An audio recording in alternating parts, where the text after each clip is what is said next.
earlier that the word Ayurveda is divided into Ayur means uh, life and Veda means knowledge. So it is a culmination of basically a philosophy of creating wellness, balance, health, correct lifestyle, youthfulness, optimizing your energy, basically creating a perfect journey of your life with a relationship, healthy relationship with nature is what Ayurveda tells you. It simplifies your life because Ayurveda is the only science which will tell you how unique you are in the sense that there are no generalizations in the science. It customizes everything according to who you are. And the way we establish that is that in the cellular activity, we go into the five elements that the cell is composed of. That is space, air, fire, water, and earth. And we see which element is dominant. Whichever is dominant becomes your prakriti, your constitution. And everything, every choices that you make, whether it is color, whether it's aromatherapy, whether it's oil, whether it's massage, food, exercise, breathing, meditation, everything is done according to your constitution. So you basically have a tailor-made, customized program for yourself, which allows you to make right choices and creates perfect health for you. Okay. And then how can all of these right choices help you in your life? Well, the right choices will help you in your life because it is according to your constitution. You know, anything that is perfect for you. Like, for example, you will notice that sometimes you eat something and that can be totally natural. It can be even a fruit. And you will suddenly feel that, oh, I feel so blocked, as if, my energy is not flowing. The reason is not that there is anything wrong with that fruit because it's a natural ingredient. So obviously it has a lot of goodness, but it does not perfectly sync with your capacity to digest it. Because everything that we give through our mouth has to go through these three levels of absorption, assimilation, and elimination. If we don't do these three things correctly, we are not absorbing it as perfect nutrient in our cell. And if we are not eliminating it, then we are accumulating it in our body as toxins. Just the way we do with our mind, because Ayurveda has this huge aspect of, psychosomatic imbalances. Because if we don't keep our mind good, we create imbalances which reflect on our body. So actually, the science says, which even modern medicine has agreed now, is that more than 85% or 86% of imbalances and ailments are psychosomatic. We actually create it through our mind. And of course, then we have our genetic dispositions and so on. Okay. And how do you go about teaching these techniques and teaching people how to do these things correctly? Well, it's very simple because the science actually breaks it down to the level where you realize that nature is composed of these five elements, and you're also composed of the five elements. So we are basically a part of nature. It is not that we are separated. We are an extension. We're just like a plant, actually. So there is a beautiful relationship. All you need is to understand and create this relationship and keep it going. What I do is to give them guidelines that what is their prakriti, what is their constitution. So I tell them that, okay, suppose you are having more of water and earth, then these are the fruits and vegetables, the food, lifestyle, diet that is going to work the best with you. Because opposites will always balance you and the like will imbalance you. For example, if you have a lot of fire in you, and you keep giving yourself a lot of hot, spicy food or aggression in your life or anger in your life, you will automatically create an imbalance. If I give you the opposite, which will help you to cool down and to be more grounded, it will create a balance in your life. So everything that in Ayurveda is given according to the constitution, and the technique is very simple. Our complete body, personality, mind reflects our constitution. Like how is your hair, what's your eyes like, what's your body odor like, what is your complexion like, what is your body structure like. Everything will assimilate your constitution, and then you can make your choices beautifully. You don't need an Ayurvedic person to be giving you guidance all the time, but just for a short period, like maybe 1, 2, or 3 sessions, and you're all set to take it further in your life because you know your constitution then. So you mentioned examining the complexion and different things, maybe the posture of a person. What are some of the different ways that you, or methods that you use to determine what it is a person needs in their life or needs to balance? Well, there's actually one very good way of doing it is a personal meeting. The other way of doing it is that there are very detailed questionnaires that we have created, which we send across. Like I do have a lot of clients who are across the globe, and then I send them the questionnaire. They do a detail. Now you've given me this whole aspect of Google Plus also, so it makes it easier. But when the questionnaire is sent, then I get back all the information and I am able to assess as to what their constitution is, and then I can create a complete chart as to what their lifestyle, diet, everything. People, lose weight, they enhance their immunity, they're able to get over allergies, seasonal changes, they're able to rectify, correct the relationships, they de-stress themselves. It is amazing how beautifully they're able to get out of this whole trap of going to doctors, going to hospitals. We are so empowered actually. It is so natural for us to be healthy. There's no reason why we should not be healthy actually. How does this practice sort of complement other yoga practices?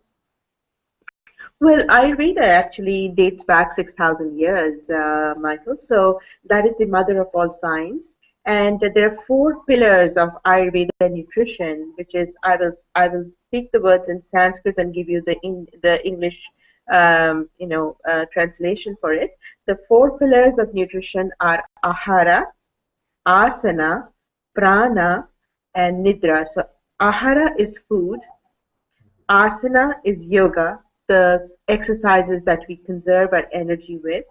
Prana is the vital life force, our breathing, and nidra is sleep and meditation. So these are the four pillars of Ayurveda. So yoga is basically an extension of Ayurveda. One pillar of the nutrition in Ayurveda is yoga. So it is totally complementary. It is part of this whole science. And in fact, yoga is incomplete without Ayurveda, and Ayurveda is incomplete without yoga. How long are each of your sessions usually? Well, normally, if I see someone for the first time, I would take about an hour and a half because you have to go into various detailing, because the mind is such a huge component. So I do like to go into the journey and see how the person has, created aspects of their growing up, relationship with parents and everything, and family and education, and having an idea about the socioeconomic idea of what kind of baggage you're carrying with you, and of course your genetic disposition. So it takes about an hour and a half, and then the later on the follow-ups, which would be I would recommend about 2 follow-ups, which takes about not more than half hour. So that's basically a fine tuning according to season, according to changes, etc. Great. Wow, that sounds like a lot of fun too. Uh, Certainly. can I ask, I mean, how much does it usually cost for per session? It's $125 for the first session, Uh-huh. and then the follow-ups are $60. Okay, great. And then usually how many follow-ups do most customers see changes in their life? Or how? Normally, they start seeing the changes in the first 3 weeks. Hmm. Because the body starts to detox and then you start to rejuvenate, and it is an acceptance. Like sometimes people are just not wanting to have any plant-based food and they're more into sort of meat eating. So I have to very gently make changes. And when I slowly and gently make changes, there's some reactions, and then suddenly they feel a huge difference. So Ayurveda is a science which does not really say that you have to stop meat or you have to only be vegetarian.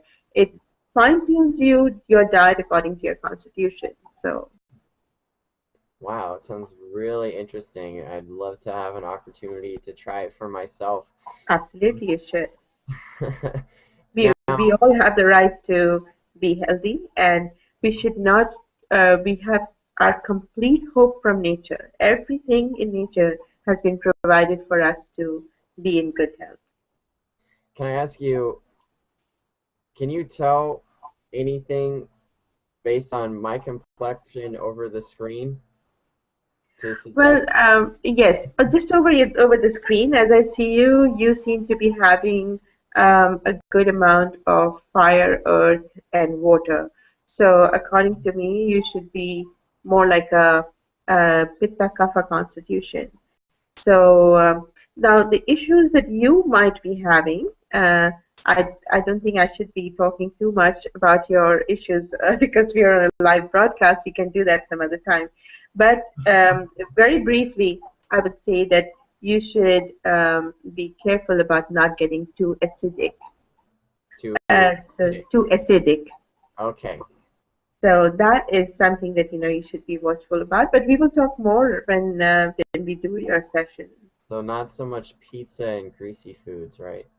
Yeah, you will not be able to digest fat too well. Oh. So therefore, anything that has got fat, it could be dairy, it could be heavy cream, milk, Hmm. cheese, and oils, and fried food. So we need to fine tune your diet in a way that you're able to get the nutrients correctly. Ayurveda says a very beautiful thing that you are not because you we are what we eat, right? So Ayurveda goes a little beyond to say that you're not only what you eat, but you are what you digest. Because you can eat everything, you can eat the best food, but if you don't digest it well, then it does not really have any goodness for you. Hmm. Wow. It sounds very insightful. So, for the viewers at home, we can go ahead and put a link in the description so that you'll be able to get more information and find out how you can take advantage of these great classes. And so they can find more information on your main website, right? Yes, they have to go to www.atmananda.com, and if there is an Ayurveda link, if they just go on the Ayurveda link, they will find all details about me, my services over there. We have amazing Ayurvedic massages, therapies, Shirodhara, and Potli Sweden, reflexology, facial enhancement of facial skin, chakra balancing. So we have all these therapies, so they can take advantage of the therapies also. I always say that in Ayurveda, just like we say that an apple a day keeps the doctor away, I always say one massage a month keeps the doctor away because the massage has got amazing goodness. All right, great. Are the massages part of your techniques as well? Yes, very much. The Ayurveda massage is done again, on the basis of the 108, 107 vital points that we have. So it is an integration of your hormonal balancing, your muscles, your bones, and the drainage of the lymph. So it helps you to create best circulation, detoxification, de-stress. If you do just one massage in a month, I can assure you that your body and mind both will be in a very, very better shape because Stress accumulates in our body. We don't get to realize, but suddenly when I touch someone and they say, "Oh my God, I didn't even know that there was so much pain here." So we don't realize, but we carry on with the pain, and that is not good as we go on. So it's absolutely an advantage to do the lifestyle, but also do the massage because skin is our largest body organ. It absorbs and digests the best. It's always good to keep the skin very breathing and healthy. Great, great information. And again, our viewers can find more information at your website. We can put a link in the description for you.